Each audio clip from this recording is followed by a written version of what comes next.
Tanti gli appuntamenti in occasione della festa del Mandorlo 2025, stamani passeggiata della pace con i bambini del festival e gli studenti al Parco della Valle, ieri sera la fiaccolata in via Atenea, il primo spettacolo dei gruppi folk al Pala Congressi, nostre interviste ai presentatori Galluccio e Pieroni e al patrono Aragozzini.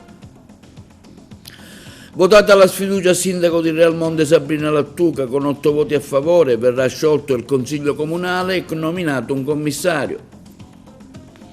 Convegno sulle donne organizzato dall'onorevole Rosellina Marchetta. Si è discusso dei tumori del colon retto nel corso di un convegno medico organizzato dal professore Carmelo Sciumè. Qual è il futuro dell'Acagas dopo l'annunciato ritiro dal campionato di Serie D? Panoramica degli avvenimenti di calcio di domani domenica.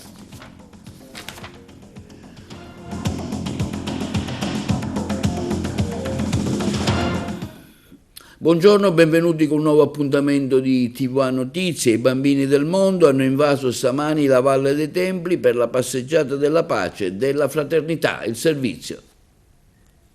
La Valle dei Templi di Agrigento è stata invasa stamani dalla musica, dai canti, dai colori, dall'allegro vociare di centinaia di bambini e di ragazzi. Come ormai è tradizione, i gruppi internazionali partecipanti al 22esimo Festival del Folklore I Bambini del Mondo, unitamente ai gruppi agrigentini e agli alunni di diverse scuole della provincia, hanno dato vita alla tradizionale e tanto attesa passeggiata della pace e della fraternità. La Valle dei Templi, patrimonio dell'umanità grazie alla collaborazione del Parco Archeologico, ha aperto i suoi cancelli per uno degli appuntamenti più sentiti del Festival Internazionale I Bambini del Mondo, da anni parte integrante del Mandorlo in Fiore di Agrigento. Un lungo serpentone colorato e festante con in testa la bandiera dell'Unicef è partito dal Tempio di Giunone, raggiungendo il Tempio della Concordia, una passeggiata con i ragazzi protagonisti e ambasciatori di pace, uniti per un unico scopo, la pacifica convivenza tra i popoli del mondo. Ad accogliere i gruppi è stato Giovanni Di Maida insieme a Luca Criscenzo, che non hanno nascosto la loro soddisfazione per il successo non solo della passeggiata ma dell'intero festival. Ai piedi del Tempio i bambini del mondo hanno letto alcuni passi dei principali fondamentali della Dichiarazione dei diritti del fanciullo emanata dall'Unicef nel 1959. Inoltre, ognuno in propria lingua, con i canti della propria tradizione, hanno rivolto ai grandi della terra un unico grido affinché terminino tutte le guerre, i regni e la pace nel mondo. Al termine della passeggiata una mega foto di gruppo con i partecipanti che sono stati coinvolti in quello che ormai è diventato il saluto universale e non solo agrigentino, l'intramontabile trallallà. Proprio per questi grandi valori che vanno oltre il folklore, i Festival I Bambini del Mondo, organizzato dall'AIFA, presieduta da Luca Criscenzio, gode del patrocinio della Commissione Nazionale Italiana per l'UNESCO e per l'Unicef. 8 i gruppi internazionali che hanno partecipato al festival: Albania, Honduras, Kirghizistan, Macedonia, Panama, Slovacchia, Taiwan, Turchia. Con gli ospiti internazionali, gruppi locali di Gergento, Oratorio Don Guanella, I Fiori del Mandorlo, Città di Agrigento, Fabaria Folk, Herbesus. Questa sera alle 16:30 presso i locali della Chiesa Madonna della Provvidenza la suggestiva preghiera interreligiosa I Popoli per la Pace, dove i bambini del mondo con la loro religione e la loro lingua pregheranno per la pace nel mondo. È entrata nel vivo la manifestazione del Mandorlo in Fiore con la fiaccolata che si è svolta ieri pomeriggio, partita da piazza Pirandello attraversando la via Atenea e si è conclusa in piazza Cavour. Il servizio.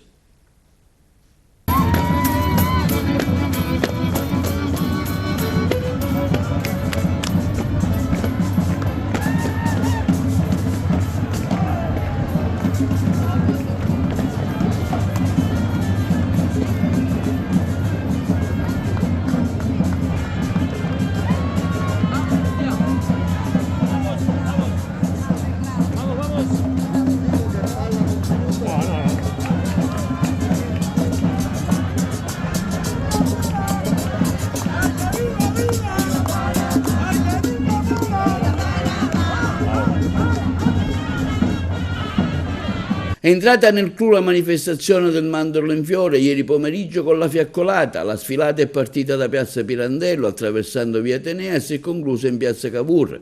Presente alla sfilata il prefetto di Agrigento Caccamo insieme ai vertici delle forze dell'ordine e del sindaco. che ha salutato i gruppi partecipando alla festa dal balcone del municipio, lanciando un messaggio di pace e fratellanza che, partendo da Agrigento, città della capitale della cultura 2025, che ha come filo conduttore i 4 elementi che se in simbiosi si può parlare di pace e amore, se sono in discordia nasce l'odio e la guerra, ma da Agrigento parte il messaggio di pace per tutto il mondo. La fiaccolata è stata molto apprezzata dai tanti che hanno assistito all'evento, un momento molto suggestivo e particolarmente coreografico. Bravo.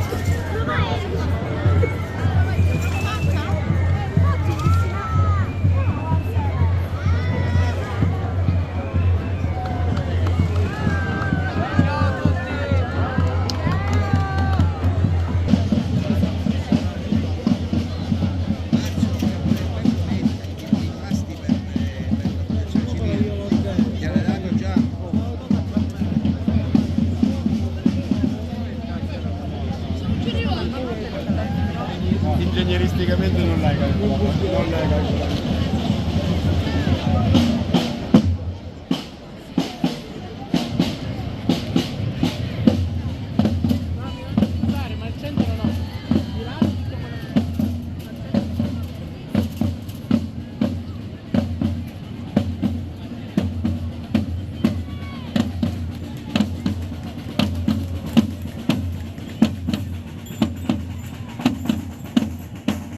E ieri sera al Palacongressi il primo spettacolo del 66esimo Festival del Folklore, presentato dall'agrigentino Vincenzo Galluzzo e dalla conduttrice Eleonora Pieroni, ben accolti dal pubblico. Vi proponiamo una sintesi dello spettacolo.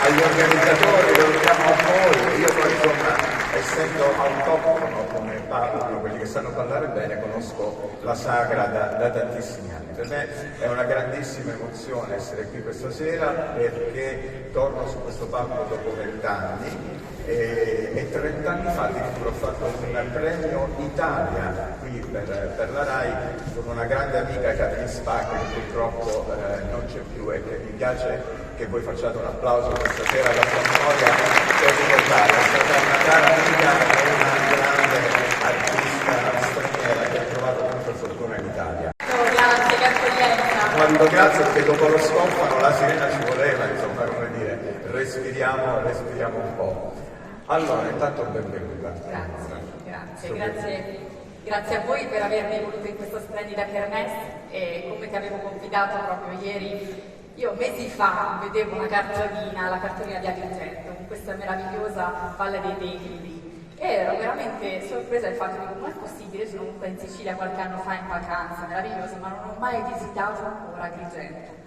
Quando mi hanno parlato amici di questa grande festival, mi mandano un fiore, veramente sono rimasta, ho avuto una grande esplosione di gioia perché veramente la legge dell'attrazione, la legge dell'universo mi ha condotto qua in questa città e quindi ne sono veramente grata, onorata e complimenti perché veramente è un festival che è grandioso, una grande esplosione di cultura, di folklore. Alzando più amato, che arrivato, che è arrivato, i vicini di tanto lontano, tutti vengono alla nostra città, ognuno prega che Dio so, uno sul peggio San Calò, Aria, ringraziamo San Calò, Aria, ti ringrazio carità, questo santo africano, ti ringrazio georgiano.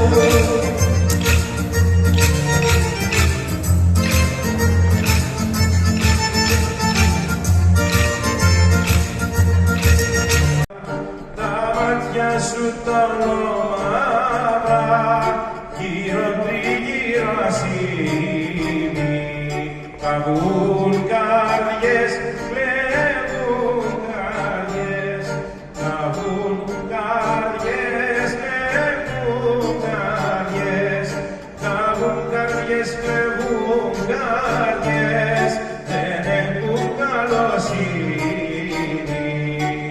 Άιντε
Vediamo ora una intervista ai due presentatori di ieri sera, Vincenzo Galluzzo e Eleonora Pieroni, curata oggi da Margherita Trupiano.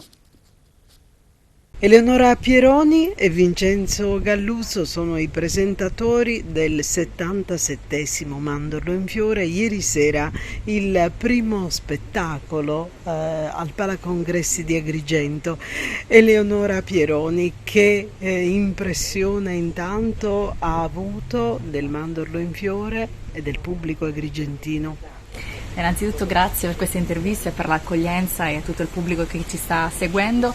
Devo dire che veramente è qualcosa di esilerante, perché non ero mai stata ad Agrigento, per me è la prima volta, conosco la Sicilia ma questa città non ancora, ed è strepitoso veramente l'energia che si può avvertire, che si percepisce. Il festival è grandioso, è qualcosa di veramente unico al mondo nel suo genere, si parla di cultura, di folklore, di danze, tutto quello che un popolo può esprimere. Veramente non mi era mai capitato di vedere così tanta energia, così tanta vibrazione che viene da tutte le parti del mondo, perché in realtà non solo gruppi locali ma dalle Americhe, dall'Europa dell'Est, da ogni parte del mondo, quindi veramente è qualcosa che secondo me veramente dovrebbe essere diffuso, ed è un patrimonio immenso di cui si parla, quindi la cultura come bene da condividere, come patrimonio, come è stato più volte detto anche dal Presidente Mattarella, e quindi è bella questa condivisione di popoli e culture.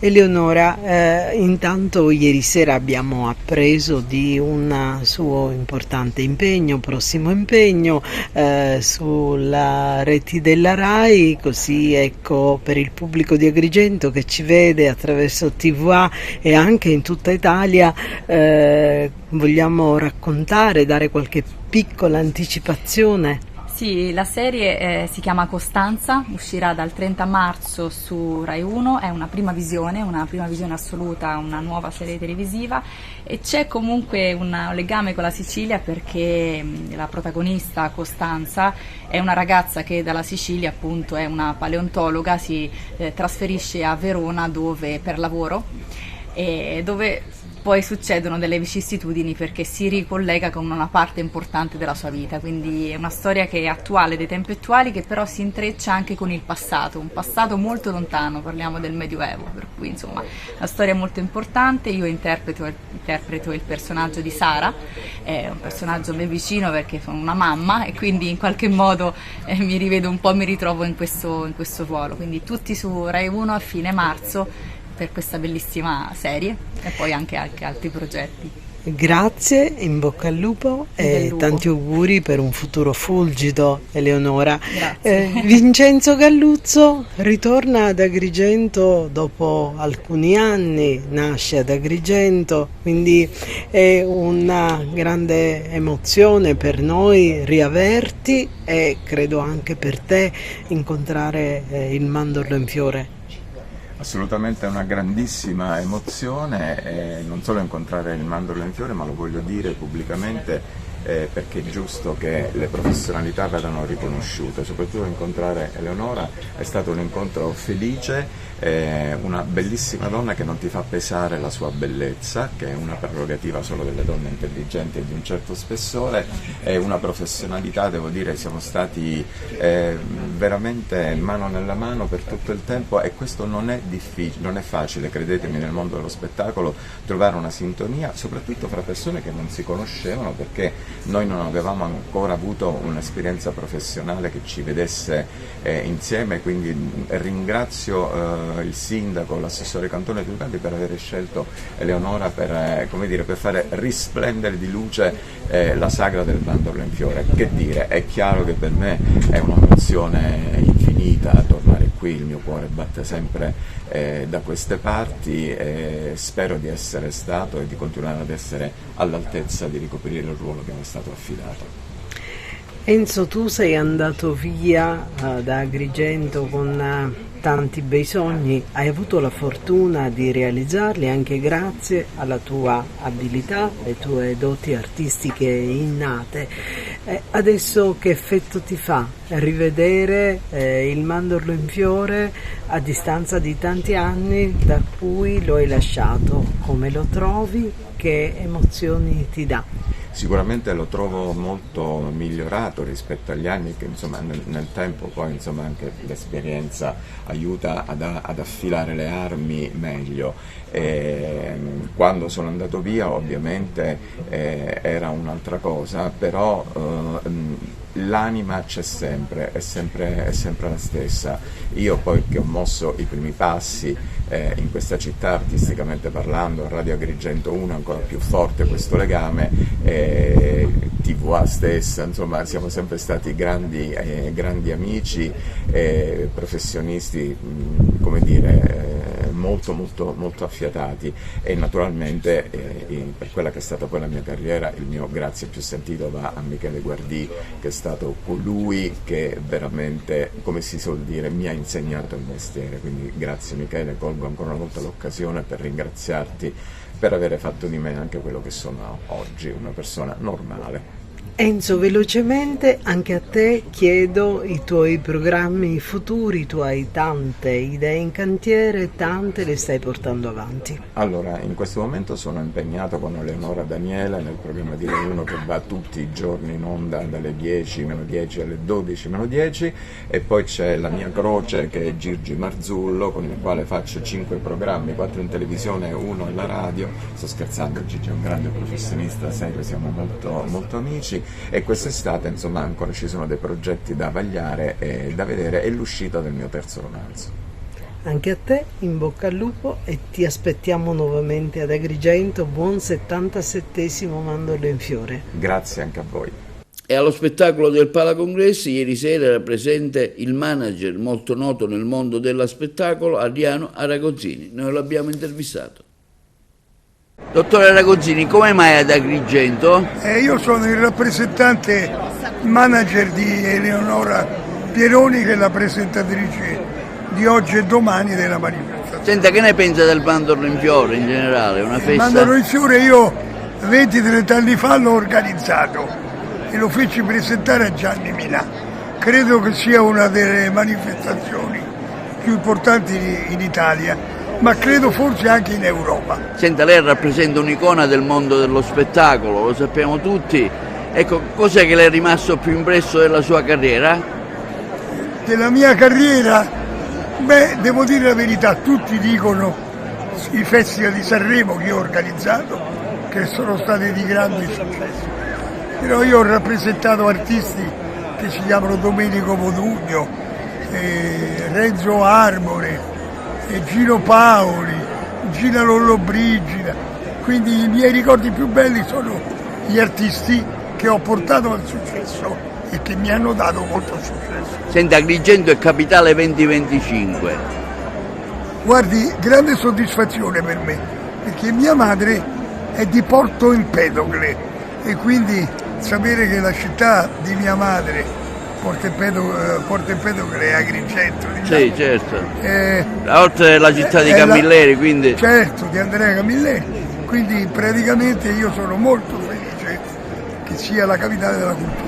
Nonostante lei sia giovanissimo di età, cosa ha in mente di fare? Cosa vorrebbe fare ancora, allora, che non ha fatto? Ecco, qualcosa che vorrebbe fare e che ancora non ha fatto e che anela a fare. Ma lei non ha detto la verità.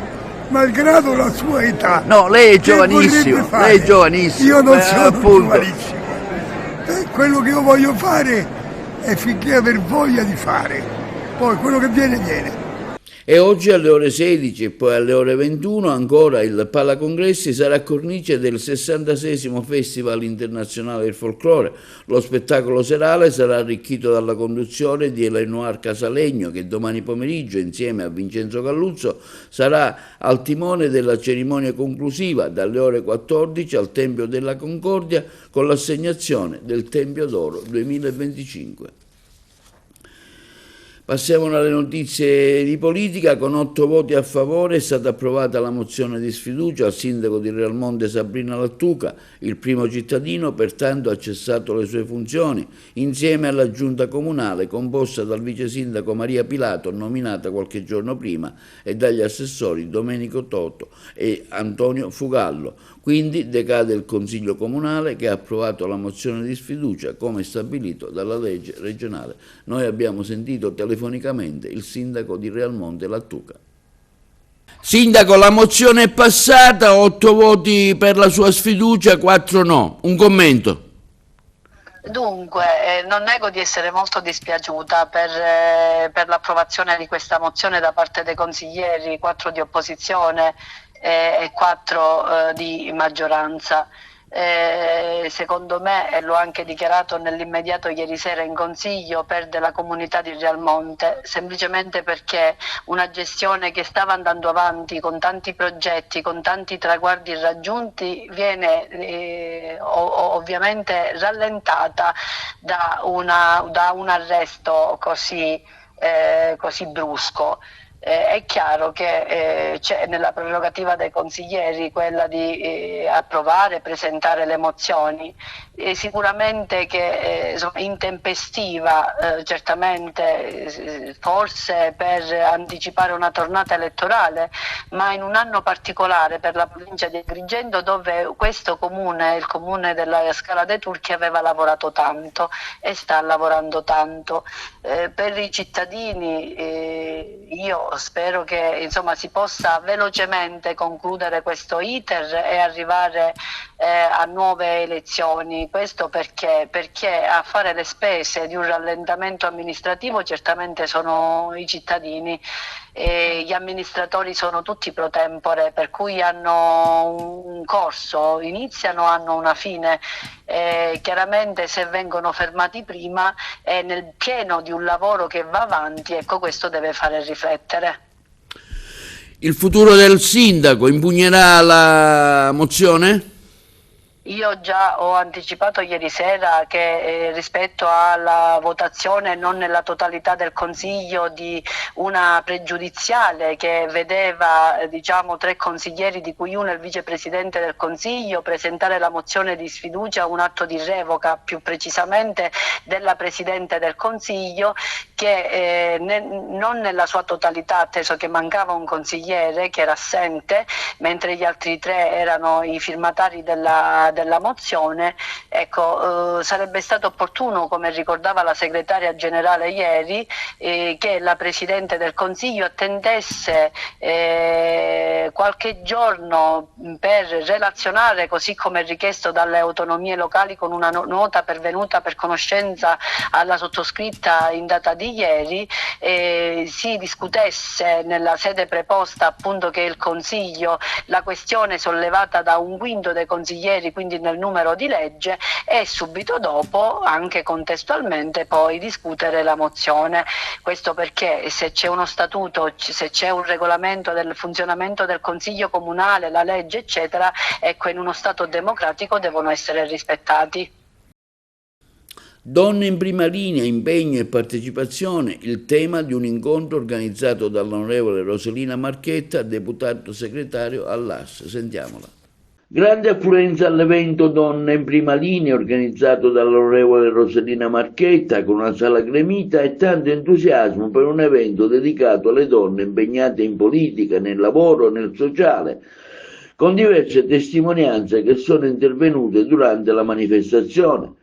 L'onorevole Marchetta ha raccontato la propria esperienza da deputato segretario all'Assemblea regionale siciliana, proposte di legge, interrogazioni presentate all'attività in commissione e in aula. Oggi per me è motivo di grande onore e orgoglio aver organizzato questo incontro sul tema Donne in prima linea.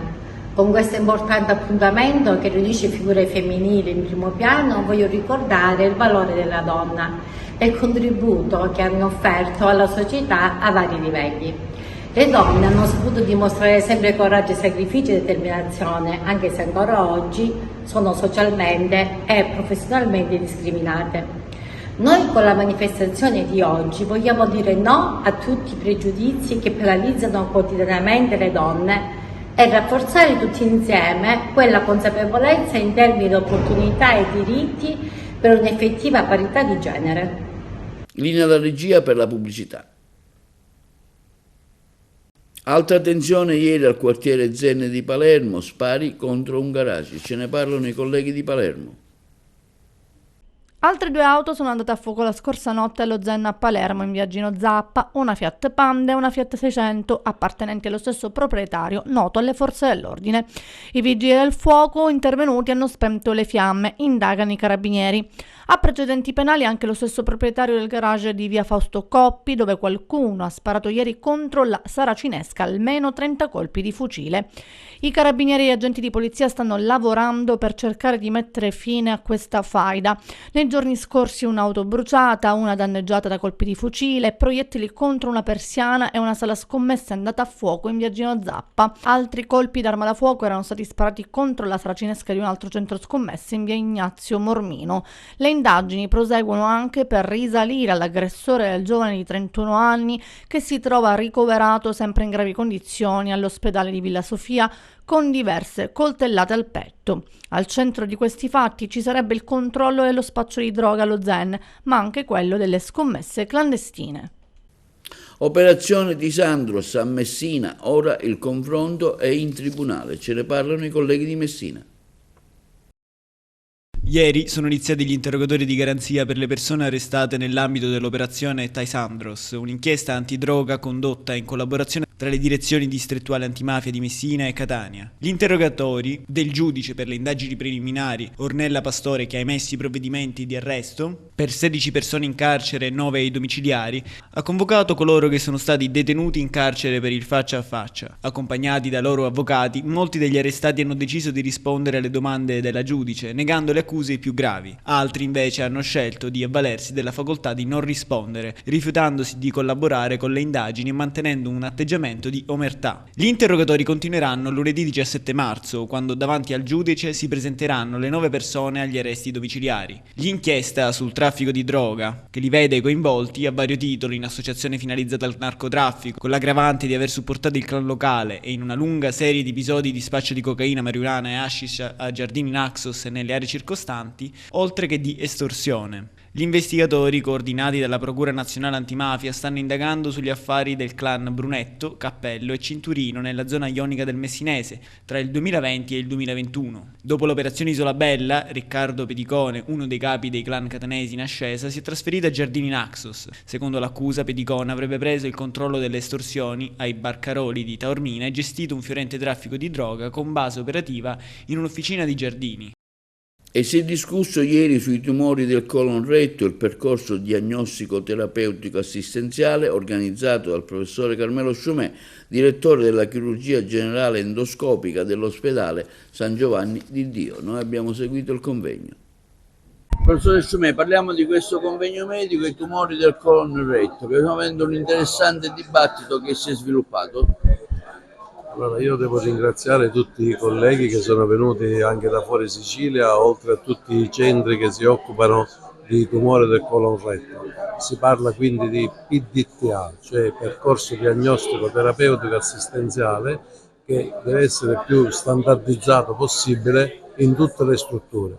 Abbiamo fatto una survey, cioè abbiamo individuato su 60 centri che si fa chirurgia del colon retto, 40 hanno risposto e abbiamo fatto 16 domande semplici che hanno risposto, e quindi siamo già arrivati al punto che dopo la direttiva assessoriale del 2021 il PDTA adesso è una realtà in cui vede coinvolti il cosiddetto GOM, cioè il gruppo oncologico multidisciplinare, in cui sono coinvolti oltre che i chirurghi, radioterapisti, oncologi, radiologi, anestesisti, endorostomisti, gastroenterologi, endoscopisti, psico-oncologa, che è di fondamentale importanza, e quindi in questo anatomopatologi con biologia molecolare, e quindi ogni volta ci prendiamo in carico un paziente, il gruppo multidisciplinare si riunisce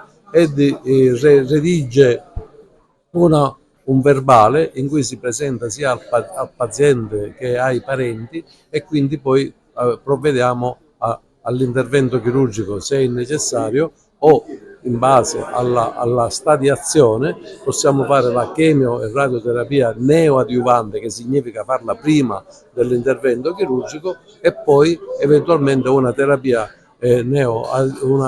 adiuvante, che significa farla dopo.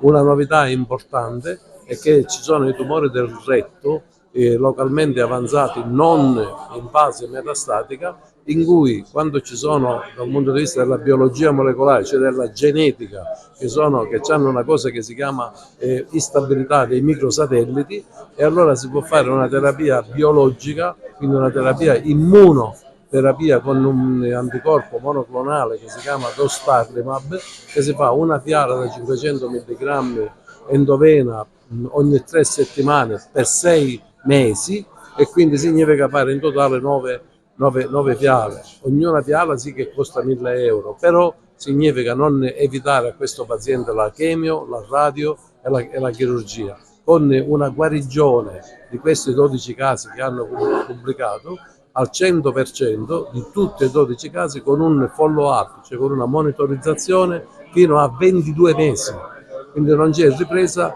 di malattia.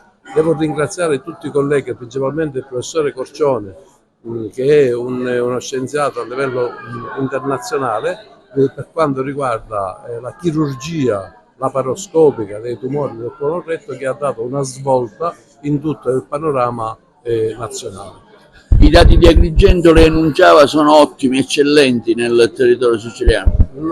Diciamo che sono buoni, ma dobbiamo sempre migliorare, perché a livello nazionale ancora non siamo ai livelli di Trento, non siamo ai livelli del nord. Consideri che al nord c'è una adesione allo screening che supera il 50%, mentre purtroppo nelle isole nel sud non superiamo il 15%, anche se di tutte le province Agrigento è quella più virtuosa, ma non siamo ai livelli né dell'Italia, diciamo, centrale né dell'Italia del nord, per cui tutto lo sforzo, e qua dobbiamo dare atto al direttore generale, al dottore Capodieci, al direttore sanitario, al dottore Elia, e al gruppo, diciamo, dell'osservatorio dello screening, che si sta dando una spinta notevole affinché il numero di adesioni cresca sempre di più in maniera, spero, esponenziale, fino ad arrivare a valori diciamo di quello della mammella, che siamo intorno al 62% a livello nazionale. Ecco, prevenire quanto è importante, diceva lei.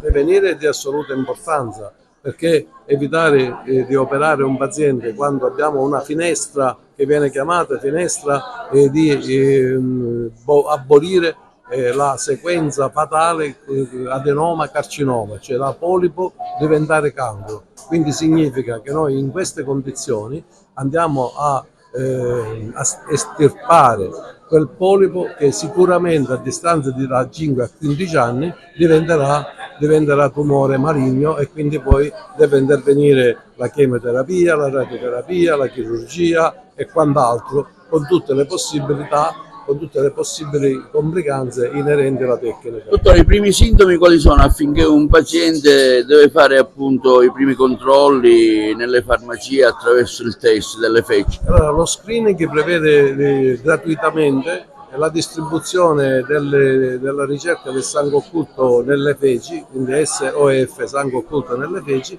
che qualora dovesse essere positivo, e allora si passa al secondo livello, cioè all'endoscopia. E se all'endoscopia ci sono delle lesioni, si può passare al terzo livello, che può essere sia endoscopico o chirurgico, nel senso che si può attaccare la lesione per via endoscopica. Se questo non è possibile, allora interviene il chirurgo, sempre all'inizio in via laparoscopica, cioè mini invasiva, e speriamo che quest'anno ci consegnano anche il robot. Una valutazione sui tumori del colon retto, questo convegno qui ad Agrigento, che sta avendo un interessante dibattito medico. Sì, interessante, perché per la prima volta, questa nella mia esperienza, si discute non tanto sulla malattia e sulle forme terapeutiche, quanto su quello che devono essere il procedimento diagnostico-terapeutico dei pazienti affetti da queste neoplasie. Quindi è un modo per avanzare non tanto da un punto di vista squisitamente chirurgico, ma da un punto di vista professionale, e dal punto di vista professionale intendo anche oncologico, radiologico, endoscopico. Quindi verranno fuori tanti messaggi di innovazione che sicuramente faranno sì che questo percorso dei pazienti portatori di tumori colorettali sarà ancora più efficace e ancora più favorito da queste conoscenze. Ma le unità ospedaliere sono pronte a questo PDTA? Sono già in funzione PDTA, chiaramente vanno perfezionati, stiamo discutendo proprio di questo, come andrebbero perfezionati, ma sicuramente è un punto fermo dell'organizzazione sanitaria italiana. È emerso un interessante dibattito sui modi di fare anestesia? L'anestesia non ancora, perché noi stiamo discutendo dal punto di vista diagnostico-chirurgico, ma sicuramente ci sarà anche l'aspetto anestesiologico che sarà discusso. Senta, parliamo della prevenzione, ecco, si è puntato il punto sulla prevenzione, in particolare di spingere i giovani a fare gli screening. Certamente, perché oggi anche a 30 anni purtroppo si può avere un tumore colorettale e quindi la prima forma di prevenzione è quella di non dormire. Se uno vede una goccia di sangue fa prima la coloscopia e poi dichiara che sono le emorroidi.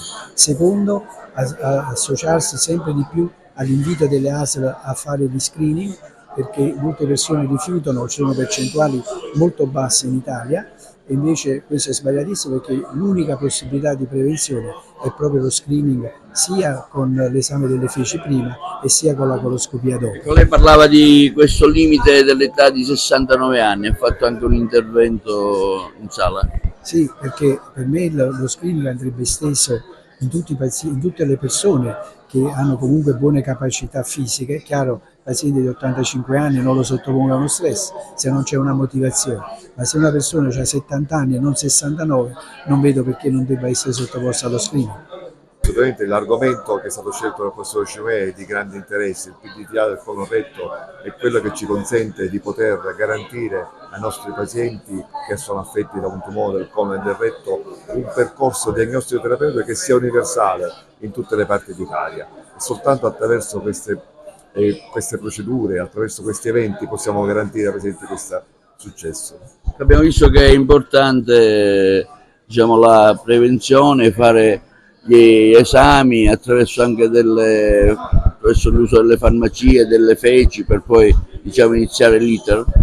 Sicuramente sì, lo screening del tumore del colon retto è fondamentale. Si tratta di uno screening di secondo livello, cioè quello di trovare le lesioni in uno stato molto precoce al fine di poter garantire il successo del trattamento successivo, che molto spesso è chirurgico. Ecco, che consigli dare a chi ha i primi sintomi magari? Io direi chi ha i primi sintomi, ma soprattutto anche chi non ha sintomi, ma comunque che si trova in una famiglia in cui sono stati presenti delle neoplasie del colon retto nei genitori, negli zii o meno, di fare sicuramente il sangue occulto alle feci. È un esame molto semplice, indolore, basta prendere una provetta che è in distribuzione gratuitamente attraverso i percorsi delle nostre ASP e quindi di eseguire l'esame stesso. Si puntava sui giovani, si parlava nel corso del dibattito di agevolare i giovani per fare appunto questi esami. Lo screening, come tutti gli screening, prevede un percorso ben preciso, cioè significa che sono pazienti tra i 50 e i 69 anni. Il nostro obiettivo è quello di estendere sia a popolazione più giovane, anche 45 anni, ma soprattutto anche ai più anziani. E questo ovviamente è tutto un problema che dobbiamo affrontare con le istituzioni a livello regionale e anche nazionale soprattutto. Oggi qui ad Agrigento un convegno sui tumori del colon nella PDTA. Ecco, è emerso un interessante dibattito, un primo bilancio di questa sessione di incontri che sono stati anche con altri colleghi. Bilancio estremamente positivo, perché stiamo confrontando quelle che sono delle conoscenze che riguardano le varie branche che intervengono nel processo diagnostico terapeutico dei tumori del colon del retto, ed è un momento questo molto significativo, perché ci consente di validare dei comportamenti, dei trattamenti che sono già previsti dalle linee guida e che devono necessariamente essere applicati in tutti i reparti che si occupano di chirurgia del colon, di chirurgia dei tumori del retto. Il PDTA quanto è importante oggi?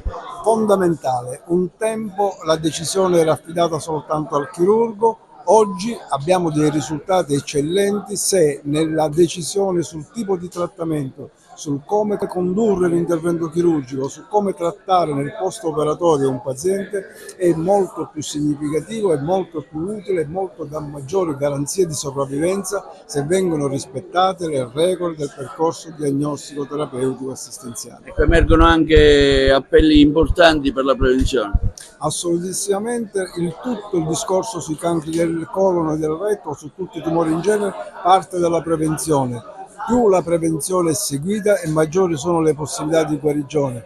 Immagini che un tumore del colon, un tumore del retto, da quanto si inizia a formare a diventare un tumore evidente impiega 15 anni, capisce bene che se noi nei primi 15 anni facciamo una colonoscopia, facciamo una ricerca del sangue occulto nelle feci come previsto dagli screening, chiaramente troveremo il tumore in una fase iniziale e questa è una fase in cui ci dà maggiori garanzie chiaramente di guarigione.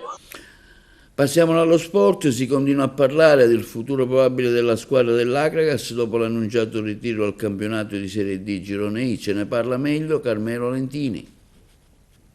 A 3 giorni esatti dall'invio alla Lega Nazionale Dilettanti della propria rinuncia improrogabile alla prosecuzione del campionato di Serie D Girone I da parte della società Akragas, continua a rimanere alto il tono della protesta dei tifosi biancazzurri, privati dall'amato gigante. Si susseguono commenti, molti provenienti da ogni angolo del mondo, che stanno seguendo con particolare trepidazione l'evolversi della situazione. Tutto sembra irreale, ma purtroppo è la vera e cruda realtà. Ma c'è una stranezza che aleggia nell'aria. La LND a tutt'oggi non ha dato alcun riscontro a questa rinuncia. Probabilmente avverrà tra qualche giorno, anche perché il campionato sta osservando un turno di sosta e ci troviamo a fine settimana.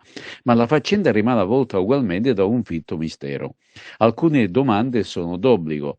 Sono state rispettate tutte le regole? Sono state rilevate delle irregolarità? Ciò che è stato inviato è un semplice preavviso di rinuncia? Sta di fatto che sui comunicati LND ancora non è stato pubblicato assolutamente nulla. Nessun commento da parte dei diretti interessati. La squadra e il team tecnico si stanno godendo qualche giorno di vacanza, ma sono stati liberati? Oppure sarà vacanza sino alla fine del campionato? Chiaramente se calciatori e mister non si faranno più vedere la prossima settimana, ci si dovrà mettere il cuore in pace.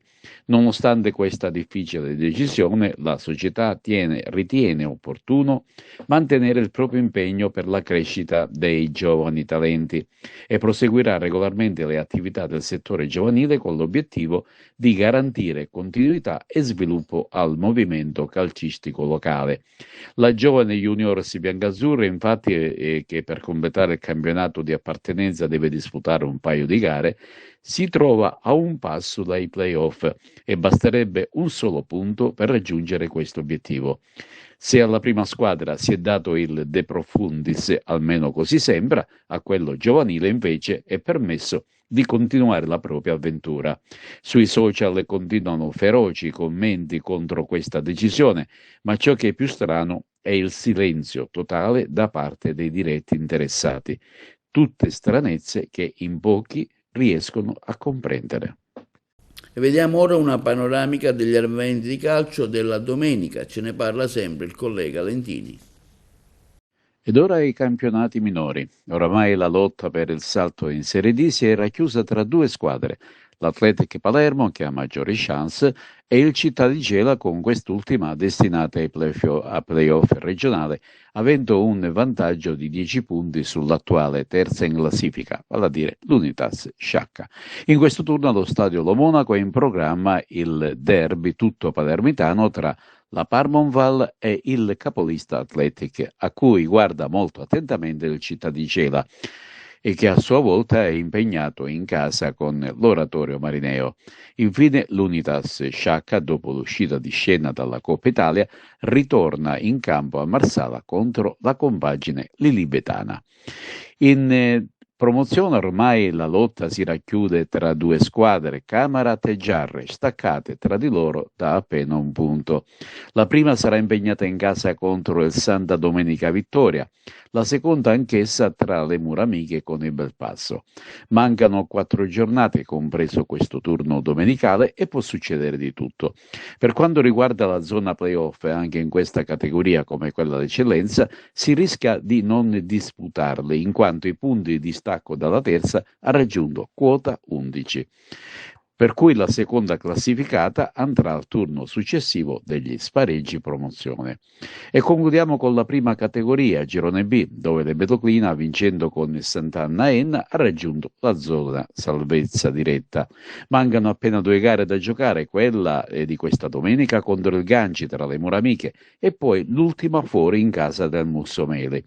Mister Mariano Cordaro in settimana ha plasmato i propri ragazzi ed intravede il traguardo della salvezza diretta, a patto che si superi l'ostacolo ostico rappresentato appunto dal Ganci, che attualmente occupa la terza posizione in classifica generale, ma che è ormai con la testa ai prossimi playoff.